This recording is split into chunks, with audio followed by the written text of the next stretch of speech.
오늘 이렇게 야외 예배를 같이 드려보려고 이렇게 야외에서 지금 예배를 하고 있습니다. 제가 아침에 말씀을 또 묵상하면서 밖에 나와서 있는데 그 새소리나 이런 게 너무 아름답고 또 이 온갖 지금 푸른빛이 되어 있는 이 봄이 너무 아름다워서 특히나 지금 도시에 있고 아파트 같은 곳에 있는 분들은 또 이 봄을 지금 누리기 어려운 상황에 있기 때문에 제가 여기서 하면 좋겠다 하는 마음이 들어서 이렇게 준비를 해봤습니다.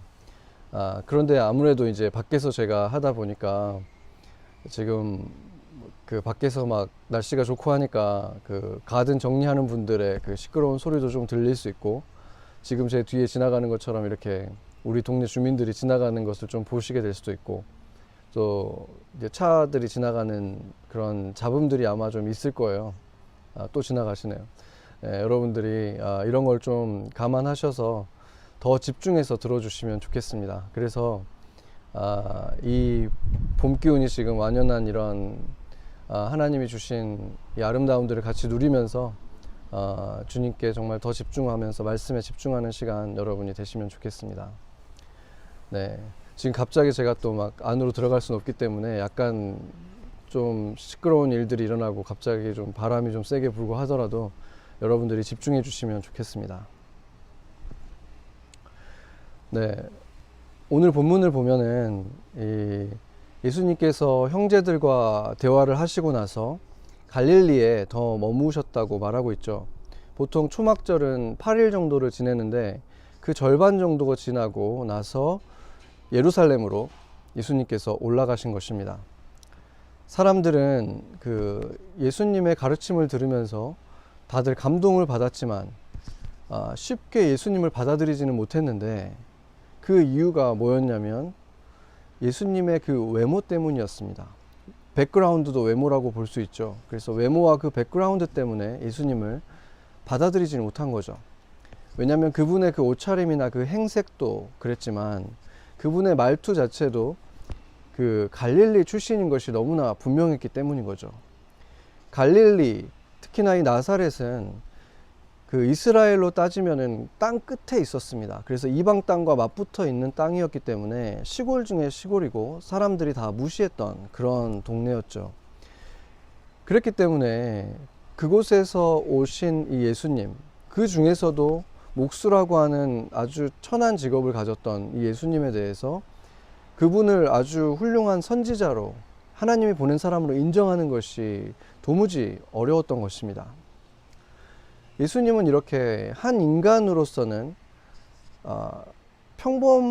평범보다도 더 못한, 사실은 가난한 가정에서 정식으로 글도 배우지 못할 만큼 어떤 특별한 지식을 갖고 있지 못했지만 하나님으로부터 오신 그 지혜로 인해서 스스로의 능력이 아니라 하나님이 주신 능력을 그대로 듣고 행한다, 이렇게 말씀하셨기 때문에 하나님이 주신 그 지혜로, 능력으로 일할 때 모든 사람들을 놀라게 했고, 메시아, 그리스도라고 하는 그분의 그 부르심을 완벽하게 성취하실 수 있었습니다.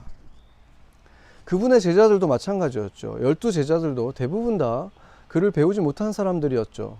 그런데도 하나님의 지혜가 그들에게 임했을 때 그들은 수많은 사람들을 감동시키면서 주님께서 그들을 부르실 때 하셨던 약속처럼 사람들을 감동시키는 자, 사람을 낚는 어부가 될 수 있었습니다. 사도행전 4장 13절을 보면은 유대인들이 이 요한과 베드로를 보고 놀랐는데, 이들이 학문이 없는 자인데 어떻게 이런 가르침을 할 수 있느냐 이러면서 놀랐죠. 그러니까 하나님께서 함께 하시면 그 외모나 배경은 평범하거나 그보다 못한다고 할지라도 주님의 손에 붙들렸을 때, 그 사랑이 그 마음에 담겼을 때 도저히 할 수 없는 능력들을 발휘하는 아주 특별한 사람들이 되는 것입니다. 그런데 사도 바울의 경우를 보면 약간 그들과는 좀 다르죠. 왜냐하면 그는 원래 소위 당시에 잘 나가는 바리새인들 중에서도 가말리엘이라고 하는 굉장히 인정받던, 지금으로 따지면 하버드 출신 같은, 이런 아이비리그 출신 같은 사람이었습니다. 신앙심도 깊었고 성경도 너무나 잘 알았던 사람이었죠. 그래서 사람들은 바울이 이렇게 지혜로운 말들을 할 때 보면서 그가 가말리엘에게 배운 지식이 있었기 때문에, 바리새인이었기 때문에 이런 능력이 있는 것이다 라고 생각했지만, 바울은 정작 자신이 그렇게 배웠던 지식들은, 그리고 바리새인으로서 철저하게 종교적으로 의롭게 살았던 그 모든 것들을 배설물로 여긴다라고 말을 했습니다. 그것은 도움이 되기는커녕 오히려 버릴 것들이다, 이렇게 굉장히 이 극단적인 표현을 한 것이죠. 왜 그런 표현을 했습니까? 빌립보서를 보면 내 주 그리스도 예수를 아는 지식이 가장 고상하기 때문이다. 내가 그를 위해서 모든 것을 잃어버리고 배설물로 여김은, 이렇게 말하고 있죠. 왜 그렇습니까? 그가 예수님을 만나기 전에 겉으로는 하나님을 사랑하는 것처럼 최고의 신앙인으로 살았지만, 실상은 이기심을 채우기 위해서, 남들보다 높은 자리에 오르기 위해서, 사회적인 계급 상승을 위해서 그것을 추구하면서 얻은 그 모든 자격들과 그 지식들이기 때문에 그것을 배설물로 여긴다, 이렇게 말하고 있는 것입니다. 그렇다면은 우리가 세상에서 성공하기 위해서 갈고 닦은 이런 지식들과 기술들도 우리 또한 다 배설물로 여기고 버려야 할 것입니까? 바울의 지식은 그 자체만으로 보면 자신을 교만하게 만들고 예수 그리스도를 박해할 만큼 그러한 지식이었기 때문에 그는 그 지식을 부끄럽게 여기고 배설물로 여겼던 것이죠. 그러나 그 지식은 그렇게 그냥 버려진 것이 아니라 새 주인을 만나서 재창조되었습니다. 그 지식은 그리스도의 참된 지혜를 만나서 온 세계에 영향을 끼칠 수 있는, 결국에는 끼치게 된 영원한 하나님의 말씀이 되어서 남겨지게 하는 그런 지식으로 재창조된 것입니다. 바로 이 바울을 통해서 신약 성경의 3분의 1이 기록될 수 있었던 것은 그리스도의 참 지혜인 사랑이 그의 지식을 통해서 하신 일인 것입니다. 최근에 화상 통화를 하면서 성도들과 좀 만남과 대화들을 가졌는데, 한 성도는 이번에 좀 많이 아팠었죠. 그러면서 그 아픔을 겪고 고통 속에서 만난 하나님의 은혜에 대해서 나눠주었고, 또 다른 성도는 아픈 환자들을 돌보면서 만난 하나님의 그 은혜에 대해서 나눠주셨습니다. 죽음의 그림자가 두려울 만큼 굉장히 큰 아픔을 지나갔던 그 형제는 원래 사람들 앞에 서는 것이 편해하지 않는 그런 성격이었는데, 예수님을 찬양하는 것이 너무 기뻤기 때문에 찬양하는 자로 점점 담대하게 사람들 앞에 서는 그런 모습을, 그런 하나님의 능력이 나타났죠. 그 형제를 통해서. 그것을 볼 때마다 너무나 기적 같고, 하나님이 주시는 그 능력을 가지고 앞에 서 있는 것을 보면서 감동을 받습니다. 그렇게 하나님을 사랑하고 찬양하기를 기뻐하는 이 친구가 아파서 목소리도 나오지 않고 더 이상 찬양은커녕 말도 하기 어려운 지경에, 그렇게 말하는 것도 버거워하는 그 상황에 놓였을 때 기도를 부탁했는데, 그 기도 부탁을 들으면서 또 하나님 앞에서 기도할 때 제 마음은 큰 믿음 속에서 담대함으로 하는 기도가 아니었습니다. 제 기도는 너무나 단순한, 하나님, 아버지, 제발 좀 살려주세요. 제발 구해주세요. 제발 치유해주세요. 그냥 이 말만 계속 반복할 수밖에 없었습니다. 마음이 너무 아프고 또 기도를 하다가도 주님한테 너무 마음이 서운해지면 이제 기도도 나오지 않으면 기타를 집어들고 수차례 똑같은 찬양만 불렀습니다. 주가 일하시네, 주가 일하시네. 주님이 일해 주시기를 간절히 원하는 마음으로 그냥 그 찬양만 정말 수십 번을 불렀습니다. 그러나 감사하게 하나님께서 이제 그 형제를 치유해 가는 과정에 지금은 이제 거의 나았는데, 그 형제가 그런 시간을 지난 후에 나눠준 말은 놀라웠습니다. 그 시간을 통해서 하나님의 마음을 더 알게 되었다고 말해줬습니다. 세상을 바라보면서 아픈 그 아버지의 마음, 슬퍼하시기도 하고 속상해 하시기도 하고 그 아파하시는 그 아버지의 마음을, 하나님의 마음을 더 자신에게 담을 수 있었던, 느낄 수 있었던 그런 시간이었다면서 그 하나님께 너무 감사하다고 우리에게 나눠주었습니다. 저를 보면 저 같은 경우도 어려서부터 쑥스러움이 굉장히 많았습니다. 그랬기 때문에 뭐든지 연습할 때는 잘하다가도 실전이 되면은 너무 긴장해서 망쳐버린 일들이 너무 많았습니다. 제가 어렸을 때부터 태권도를 되게 좋아하고 열심히 했는데, 시험을 보는, 태권도 그 심사를 보는 날만 되면 거꾸로 막 하는 거예요. 그 전에는 너무 잘하다가. 그런 일도 많았고, 또 뭐 그 어렸을 때 학교에서 하는 그 학예회나 이런 걸 하면 연습할 때는 잘하다가 무대에만 서면 몸이 굳어버려 가지고 손해보는 일들이 얼마나 많았는지. 또 대부분의 사람들이 쉽게 붙는 운전면허에서도, 제가 오토바이 면허, 자동차 면허 2개가 있었는데 2개 다 불합격을 경험했어요. 그 순간 몸이 굳어버려 가지고.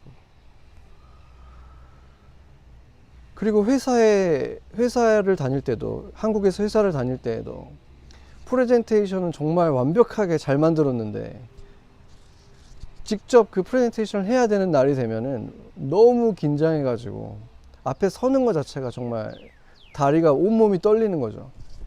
그래서 이 목소리가 잠겨 가지고 말이 안 나오는 거예요. 그래서 오죽하면은 녹음을 해 가지고 틀어줘야 되나, 그런 생각까지 할 정도로 고민하던 사람이 바로 저였습니다. 그러나 예수님은 그런 저를 이렇게 바꿔놓으셨죠. 매주 몇 번씩이나 사람들 앞에 서서 말씀을 전하는 사람으로 바꿔놓으신 것입니다. 그 일이 가능한 것은 하나님이 그 하나님의 마음을 제 작은 그릇에 넘치도록 부어주시기 때문에 가능한 일인 것입니다. 찬양을 가슴에 부어주신 주님이 찬양할 용기와 힘도 주시는 것처럼, 목숨을 걸고라도 전해야 될 말씀을 부어주신 주님이 그것을 전할 능력을 주시는 것도 너무나 당연한 것이 아니겠습니까? 또한 성도는 지금 코로나 환자들을 돌보면서 매일 사람들이 죽어가는 그곳에서 환자들을 돌보고 있는데, 그 상황 속에서 자신이 느낀 경험들을, 감정들을 나눠주었습니다. 저는 그것을 들으면서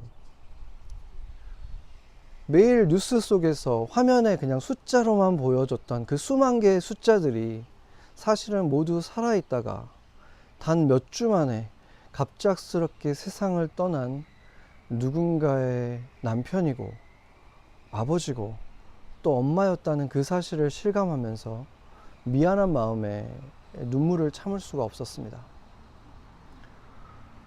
병상에서 통화조차 거의 불가능한 그분들을 위해서 자신의 전화기로 환자와의 가족들을 그 화상 통화를 할 수 있게 그렇게 해주면서 그 마음 아파하던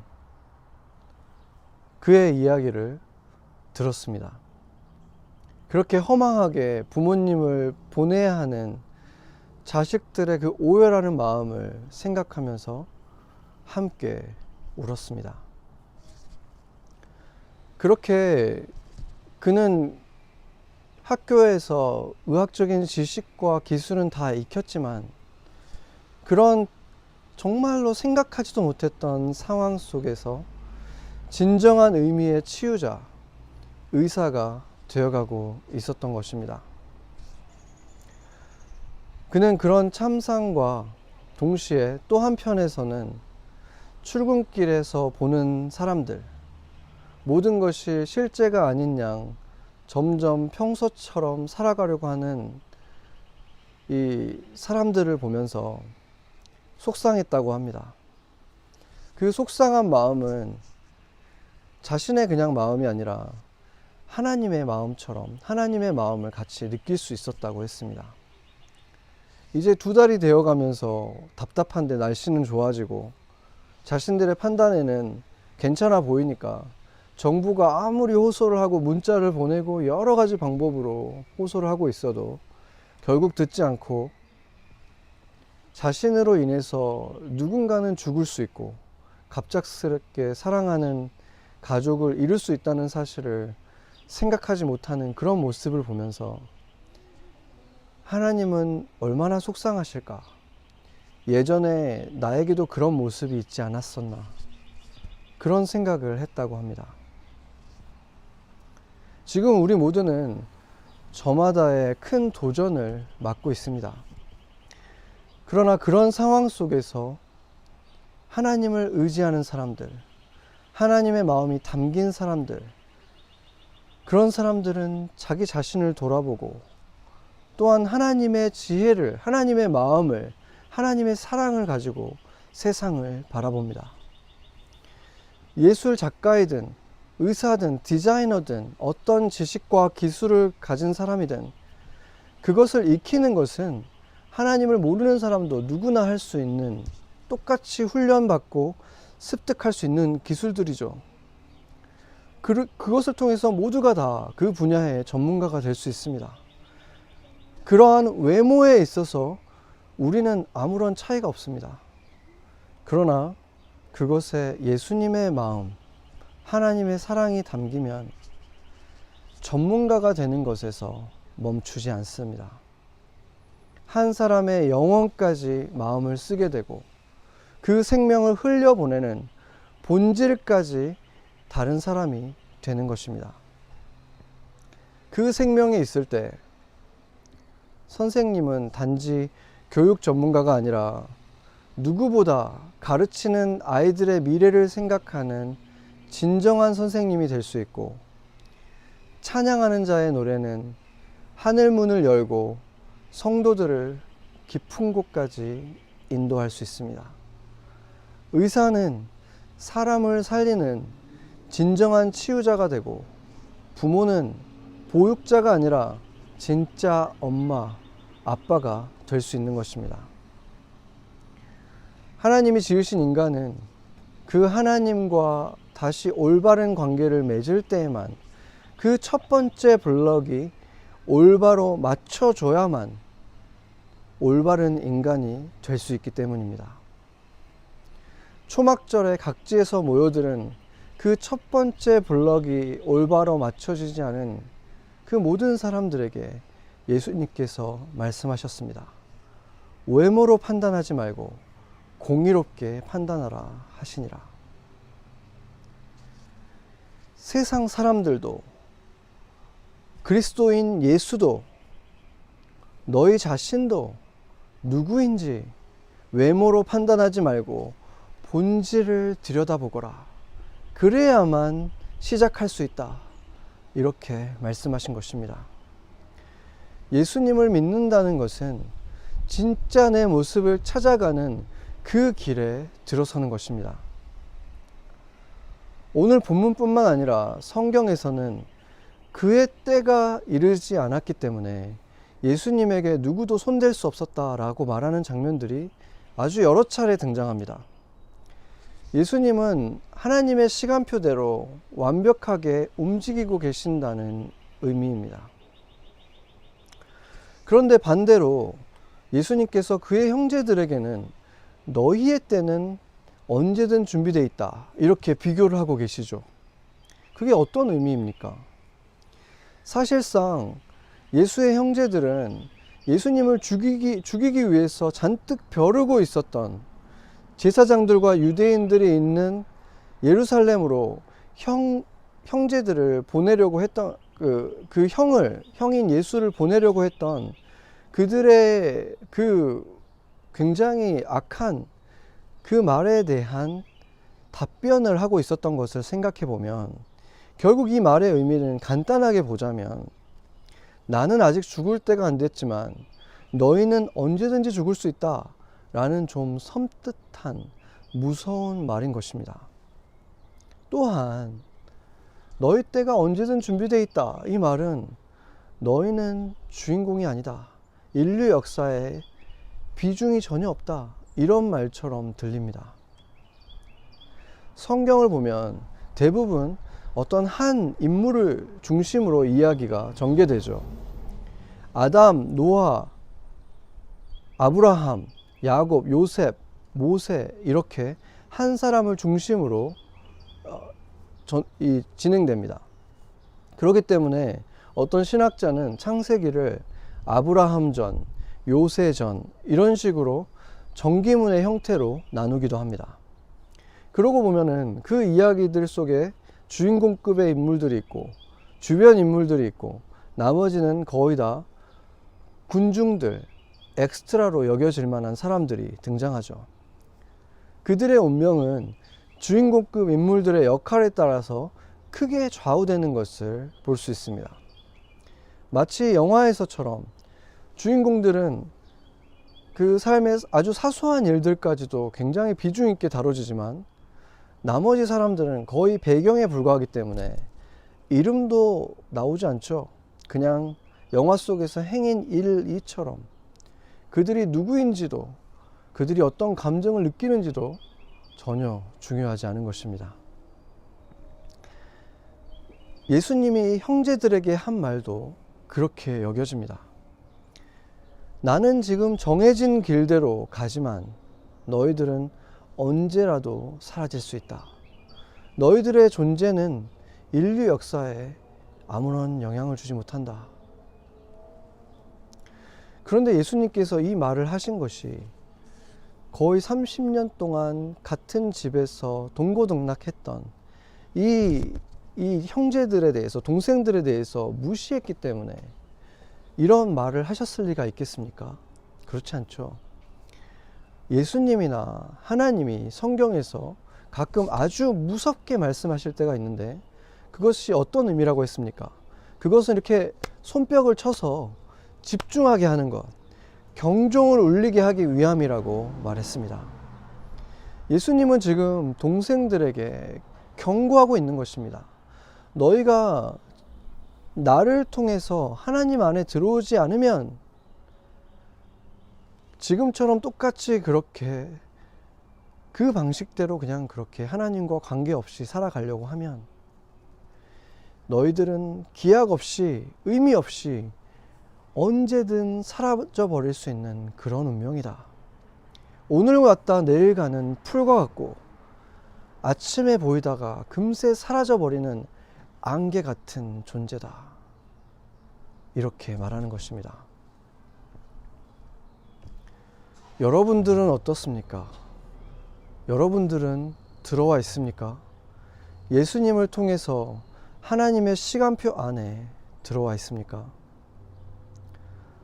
억울하고 슬픈 날에 도리어 자신을 돌아보며 하나님의 뜻을 들으려고 하는 사람들, 하나님의 마음을 가진 사람들, 하나님과 마음이 일치되고 합해진 사람들, 그 사랑을 가진 사람들은 잠시 방향을 잃을 때는 있지만 금방 제자리를 찾습니다.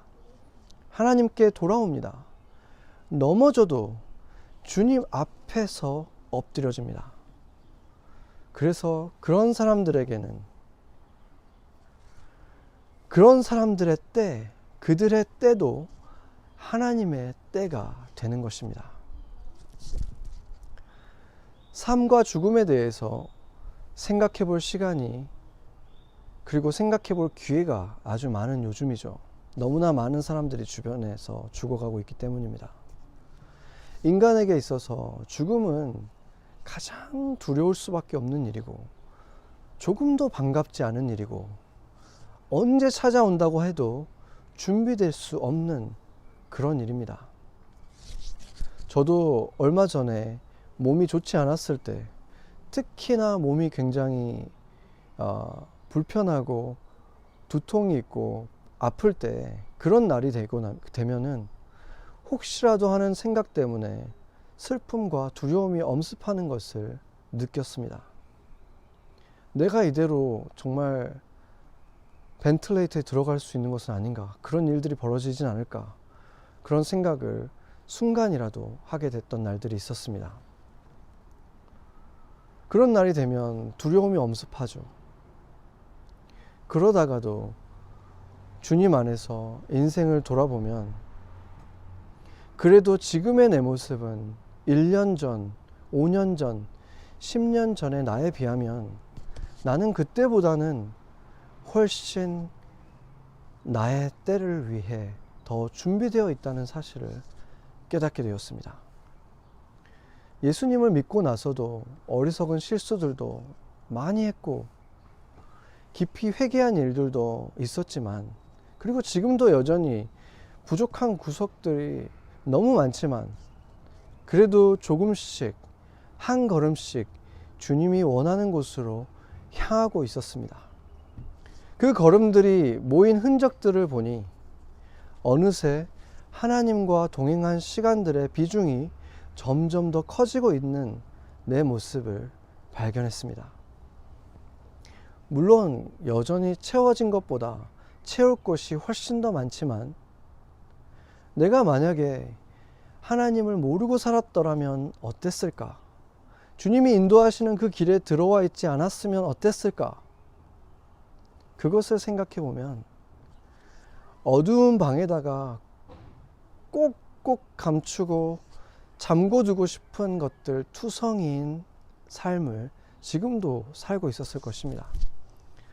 내가 어디에서 와서 어디로 가고 있는지도 모른 채 후회와 원망, 두려움과 분노만 가득 찬 인생이었을 것입니다.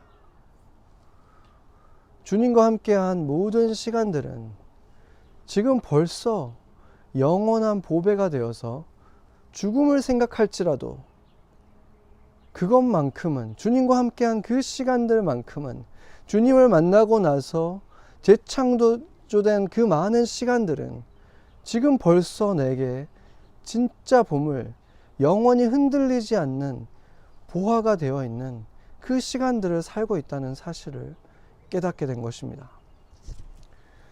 예수님을 통해서 하나님께서 제 인생에도 들어오셨고, 제가 지금 그분 안에 들어가서 이루어지고 있는 인생들을 돌아보고 지금의 나를 들여다보면 구약의 인물들처럼 대단하지는 않아도 하나님의 책장에는 배연석 전이라는 책이 있다는 사실을 깨닫게 됩니다. 그 날에, 주님의 날에, 나의 날에 주님과 함께 같이 들여다보게 될 바로 그 책인 것입니다. 그리고 그 책 안에서는 저는 결코 있다가 사라져도 아무도 모르는 무명의 한 행인이 아니라 하나님과 함께 가장 중요한 역할을 맡았던 주인공이었다는 사실도 깨달았습니다. 예수님을 통해서 새 생명을 받은 여러분도 모두 마찬가지입니다. 하나님의 마음을 가득 담고 살아가십시오. 여러분이 얼마나 귀하고 중요한 존재인지 깨달으세요. 그 인생을 통해서 주님이 무엇을 하기를 원하시는지, 사람들이 바라보는 외모가 아니라, 세상이 인정하는 외모가 아니라 본질이 달라진 사람들, 한 사람의 영혼에까지 영향을 끼치는 사람이 되는 것입니다. 그래서 저는 예수님을 모르는 사람들이 너무 불쌍합니다. 예수님을 통해서 하나님 품에 들어오지 못한 사람들이 너무나 불쌍합니다. 언제든지 의미 없이 사라져버릴 그 인생들이 한없이 안타깝습니다. 인생의 많은 시간들을 세상의 박수를 받았던 유명 인사로 살았다고 해도 영혼에 비하면 한 줌도 되지 않는 그의 인생은 아무런 의미를 남기지 못하고 우주의 먼지처럼 사라져 버리기 때문인 것입니다. 락다운이 풀리고 나서도 한동안은 지속될 것 같은 소셜 디스턴싱의 시대에 우리 교회는 어떻게 될까? 이런 걱정이 없지는 않겠지만 제가 그것에 대해서 기도할 때마다 하나님이 주시는 평안이 있습니다. 우리 교회는 하나님이 주신, 하나님이 붙들고 계신 하나님의 촛대가 밝히고 있는 공동체로서 더 단단해지고 더 하나 되고 더 사랑할 수 있다 하는 확신이 저의 안에서 매일매일 더 단단해집니다. 온라인으로밖에 지금 예배를 드릴 수 없는 초유의 상황이지만 이 시간에 우리는 나에게 있어서 예배란 무엇인가, 내게 교회란, 이 공동체는 어떤 의미인가라는 그 본질적인 질문에 대한 답을 해나가고 있기 때문인 것입니다. 그런데 이런 시기에 우리가 받게 되는 정말로 큰 도전은 어떻게 이 시대에 복음을 전할 것인가, 전도할 것인가에 있을 것입니다. 낯선 사람과의 접촉하는 것이 이 사회적으로 굉장히 비윤리적인 것이 되고 반사회적인 일이 될 수밖에 없는 이런 특수한 상황에서 우리는 전도에 대해서도, 복음을 전하는 그 방식에 대해서도 더 본질적인 질문들을 던져야 하는 것입니다. 우리가 예배를 그냥 외식하는 것으로 위선적으로 드릴 수 있었다면, 기도도 그냥 외식하는 것이 될 수 있었다면, 전도도 당연히 외식으로서 전도할 수 있었다는 그 사실을 인정해야 할 것입니다. 그렇다면 도구나 방식이나 겉으로 이런 행위가 아니라, 외모가 아니라 한 영혼을 예수님의 마음으로 진정으로 불쌍히 여기는 마음, 겸손한 은혜의 빚진 자의 마음으로 그들을 사랑하는 아버지의 마음을 전할 수 있는 지금 이 시대에 맞는 새로운 길들을 우리는 찾아야 하는 것입니다. 그러나 그렇게 낯선 사람들에게 우리가 만나서 최선을 다해서 사랑으로 전한다고 해도 우리가 이름도 기억하기 어려운 그 낯선 사람들에게 복음을 전하는 것보다 사실은 더욱 중요한 것, 더 본질적인 전도는 우리가 삶의 현장에서 그리스도인으로 살아가는 것입니다. 내가 가장 자주 만나는 그 사람들에게 나를 통해서 예수님이 나타나는 것이 되어야 하는 것입니다. 내 주변에 가까운 사람들이, 친구들이, 동료들이 저 사람은 예수님을 믿기 때문에 다르다, 그들에게 내 삶에서 예수님이 실제로 보여지는 것들, 그것은 사실상 처음부터 원래 교회의 목적이었고 우리 모든 그리스도인들의 인생의 가장 높은 부르심이 아니었습니까? 예수를 닮은 제자로 살아가는 것, 그 당연한 것을 이제는 당연하게 받아들이면서 살아야 되는 그 시대가 왔다는 것입니다. 더 이상 그것을 미룰 수 없는 시대가 우리에게 찾아온 것입니다.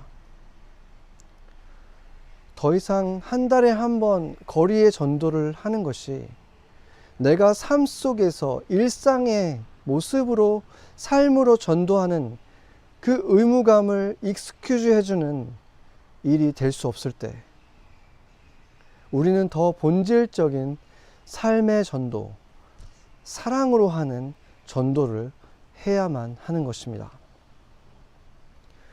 그것은 비교도 되지 않는 더 큰 용기가 필요하고 더 큰 자기 성찰이 필요하고 많은 게으름과 무관심, 이기심을 버려야만 가능합니다. 손해를 감수해야만 하고 희생을 각오해야만 할 수 있는 일입니다. 그러나 그게 바로 예수님이 우리에게 말씀하신 내가 지어야 할 내 십자가다. 그리스도인이라는 이름을 우리가 가지고 살아간다면 숨 쉬는 것처럼 당연한 삶의 방식인 것입니다. 그런 삶을 사는 것이 예수님이 우리를 이 땅에 아직 살아가게 하시는 이유가 아니겠습니까? 그분의 이름을 갖고 살아가는 우리 그리스도인들의 가장 본질적인 정체성인 것입니다. Great Omission이라는 말이 있죠. 어떻게 번역을 해야 할까요? 대생략? 이렇게 번역을 할 수 있겠죠. 우리 교회의 그 모토이기도 하지만 우리 교단의 모토이기도 하고 모든 민족을 제자 삼아라 하는 것이 Great Commission입니다. 그 대사명이라고 하는 그 Great Commission을 쏙 빼버린 가장 본질적인 존재의 목적을 생략해버린 교회의 모습, 그리스도인들의 모습을 꼬집은 달라스 윌라드의 아주 유명한 말이죠. Great Omission. 우리가 만약에 그렇게 하나님이 주신 가장 중요하다고 하신 그 말씀을 지키지 않고 그 사명을 우리의 사명으로 생각하지 않고 Great Omission, 대생략을 하는 삶을 살아가고 대생략을 하는 교회로 살아간다면 이 락다운의 시간이 끝나고 났을 때 우리가 만약에 그러한 삶을 살아간다면 우리의 책에 가장 중요한 순간이 어떻게 기록되어 있겠습니까? 그곳이 빈자리로 남아있지 않겠습니까? 우리의 때가 찾아왔을 때, 주님의 때, 여러분의 때에 주님과 함께 그 책을 열어볼 때 주님과 함께 보면서 가장 흐뭇하고 가장 빛나는 장면이 어떤 장면이겠습니까? 하나님의 책장 안에 있는 여러분의 전기문들의 가장 빛나는 장면은 여러분의 그 외모가, 겉모습이 세상에서 환호를 받을 그때가 아니라 아무도 모르게 흘린 눈물들, 기꺼이 돌아서 간 길들, 누구도 알아주지 않았던 그 손해와 희생, 그 작은 십자가를 지던 장면들입니다. 저와 여러분이 락다운의 이러한 시간에도 그리고 이 시간이 끝났을 때 더욱 그런 장면들로 가득한 그 책을 주님과 함께 완성하기를 축복합니다. 같이 기도하시겠습니다.